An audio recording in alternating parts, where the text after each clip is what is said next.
Some of you may or may not be aware that I founded a business that produced high-end made-to-order furniture. And it was a business I started with just a handful of members of staff.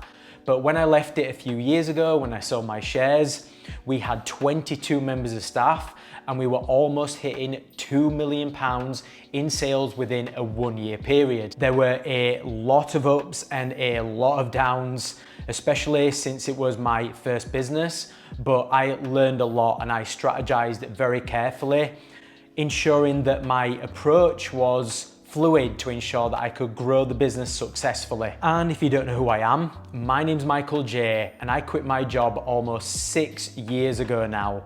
And it is my absolute passion and calling in life to teach as many people how to do the same thing.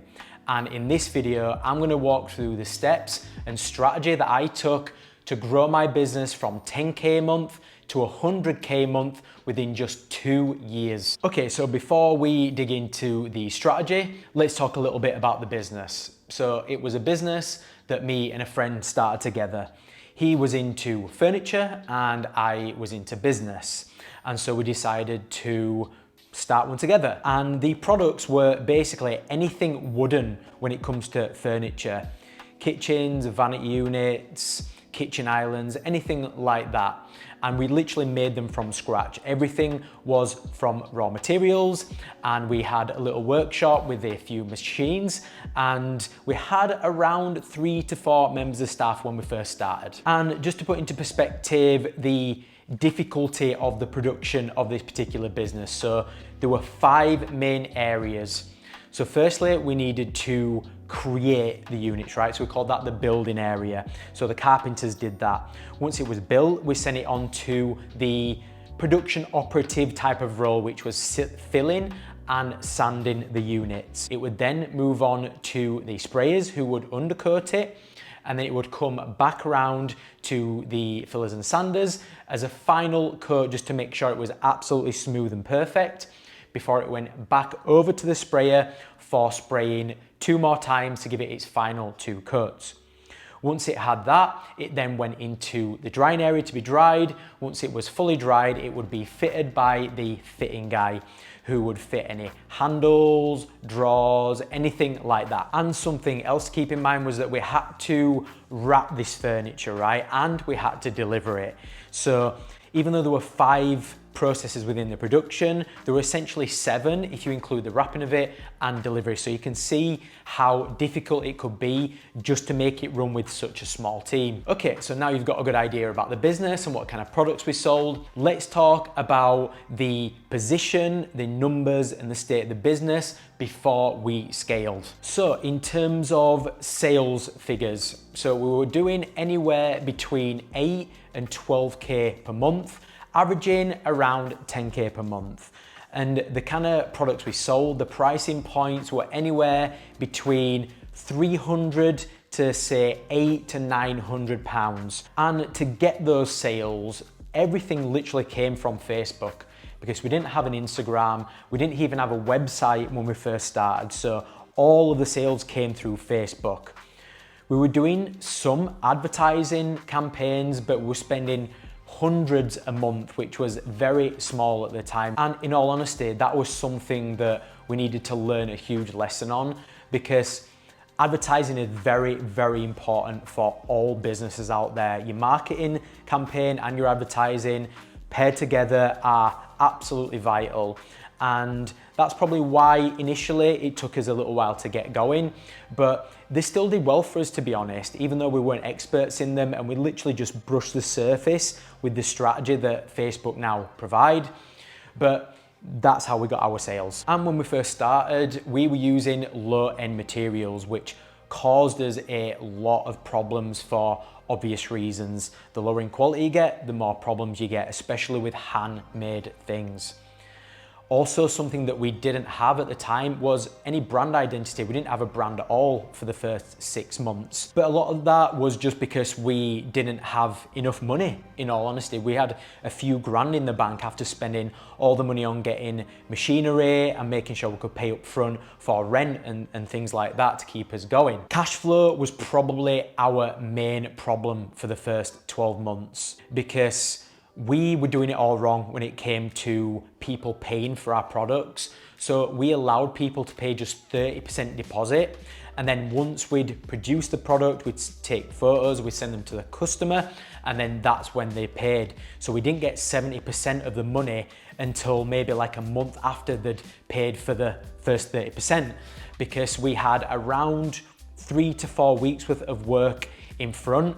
So if someone paid 30%, they wouldn't be finished until a month later, then we'd get the 70%. So cash flow was a huge issue. Staffing was also a major problem for us at the time because we only had a handful of members of staff. We literally had 1 member of staff for each area. Some members of staff were covering 2 areas of production.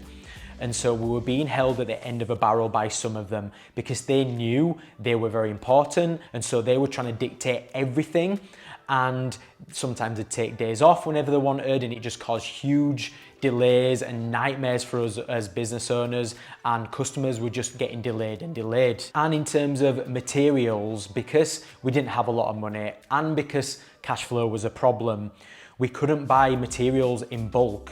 So again, things were a little bit more expensive, so it just caused us more problems because we were just in a vicious cycle with money. And when you don't have big bulks, sometimes the guys were waiting around for stuff to be delivered because we're literally ordering it week by week when really we should have been ordering it month by month, if not quarter by quarter. And in terms of our marketing strategy, it was poor to begin with, but we just needed something to get us off the ground. It was very rough, raw and ready was this business to get it up and running. But yeah, the marketing strategy was not good. We had Facebook, that's all we had. We didn't have an Instagram, we didn't have a website, as I mentioned before. And all we were doing was just posting pictures of units we'd finished in the warehouse.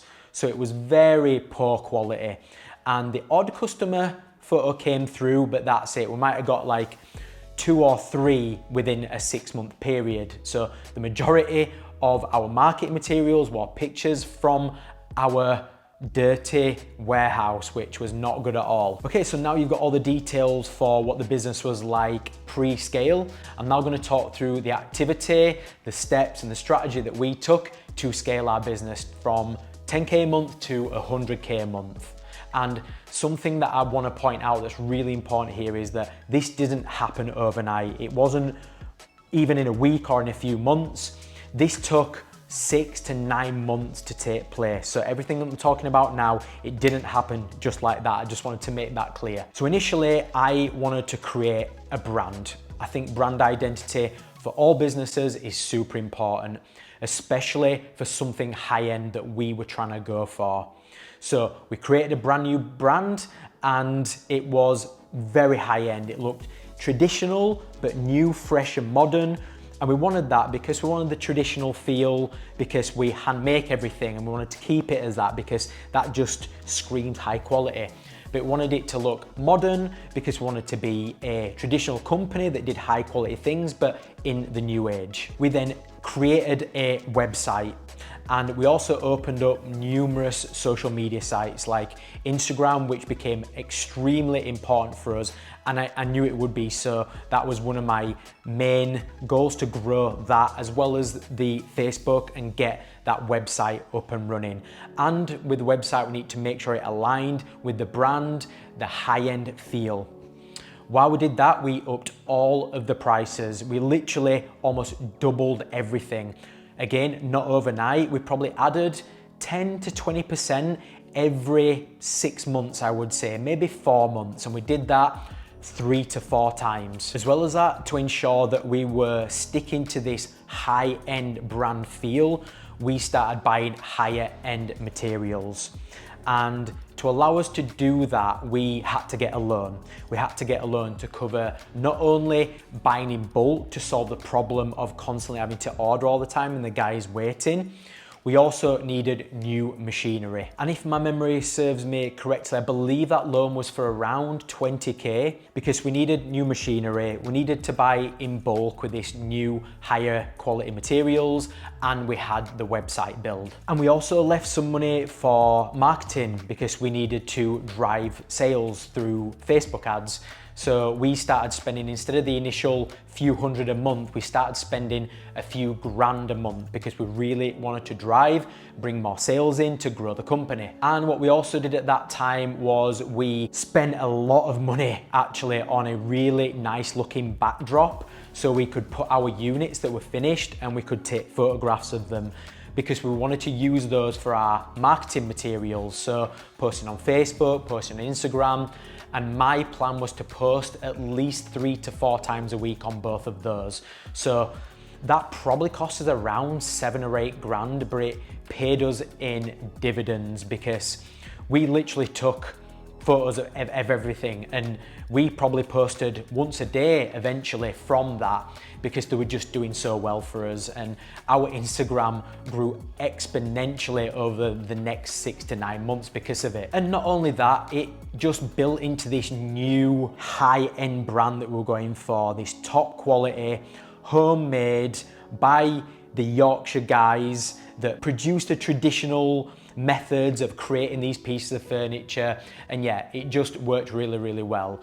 And in line with that, we did things like competitions for customers to send in their photos, and in line with that, we give them something for free. And something else that I had to fight tooth and nail with my business partner at the time was to pay a videographer to create some really awesome 30-second to 1-minute videos for us. Because they were expensive, they were very expensive. They cost around $1,000 to $1,500 per video, I think it was. But again, they were just an absolute winner for us. Some of those videos got tens of thousands of views, and I'm pretty sure it brought us a lot of custom. So yeah, from there, things really started developing rapidly. We started going from the 8 to 12k per month, to then 15k per month steadily, then to 20k per month, and we're like, okay, this is getting serious now. So we knew we needed to start expanding the team and the premises, because what we started with was just not enough. And you know, I mentioned the problem we had with staff at the beginning. We had bottlenecks. Well, we got rid of that quite quickly. So some of the money from that 20 grand that I said a bit before was used to bring in new staff as well and training, because we basically doubled up the team within the first 9 months, because we just didn't want to be in that position anymore where staff members could just dictate how our business was run. So we brought new people in, and lo and behold, as soon as we did that, the current members of staff started working their asses off as well, which kind of annoyed us, but at the same time, we knew that it was gonna happen, and we were just happy that finally people were just playing ball and working as the members of staff that they really should have been doing right from the beginning. And by this point, you know, we're definitely in a better financial position, but to expand, we still didn't have enough money in the bank because we needed around 50k. So luckily for us, we built up some business credit, and we found some lenders out there that lent us the 50k. And we needed the 50k because we definitely needed a larger premises. We needed some more machinery, and we essentially doubled our team again. So we went from literally 9 members of staff-ish to around 18 within the space of around 2 to 3 months. And something else that was new to us was that because the team had gotten so big, you know, we just couldn't manage it anymore, and we were needed to drive the business forward. My business partner was essentially the manager of the team, and I was driving the strategy, marketing, and business. But we just couldn't do that anymore. It was just growing too big. And so we needed to bring in a production manager and a supervisor. Now, we did kind of have a supervisor before, and that supervisor basically moved into the production manager role, so there was loads of training there. And then we brought an external supervisor in. And in bringing all of these new roles in, it was extremely difficult to manage, because we were not only having to train all these new staff, we had to manage the current staff and their ability to work with these new people and just integrate them all together. So that was very difficult. And because the team got so big, we needed to really dig into the business processes. So we really locked them down, made them super efficient to make sure everything just worked like clockwork. Okay, so that was basically the work that we undertook to scale the business. And like I said before, it didn't happen overnight. It took us 9-ish kind of months, 6 to 9 months to get there. And we brought the staff on, we brought the new machinery, we worked on all the marketing, drove the business forward, and yeah, it started to grow exponentially. And before long, we were hitting 100K. In fact, when I sold the business a few years ago, we were looking to hit 2 million, as I mentioned before, which was more like 150K a month actually, but just for the title, 10 to 100K sounds a little bit better than 10 to 150K. And just to give you an idea of the situation and numbers post scale. So as I mentioned before, the numbers was hitting around 2 million per year, which super grateful for and an amazing thing to kind of be involved in. The staff was 22 members of staff, and we actually had 2 premises in the end. So I mentioned before we got a bigger premises, which we did, but we actually kept the original one as well, mainly for storage purposes and more machinery, just in case the machinery in the larger premises went down, so it was more of a backup than anything else. And in terms of the products and the pricing points that we had, I mentioned at the beginning that we were around 300 to 900 quid for our pricing points, but that went up exponentially, as I mentioned before. Again, but over time.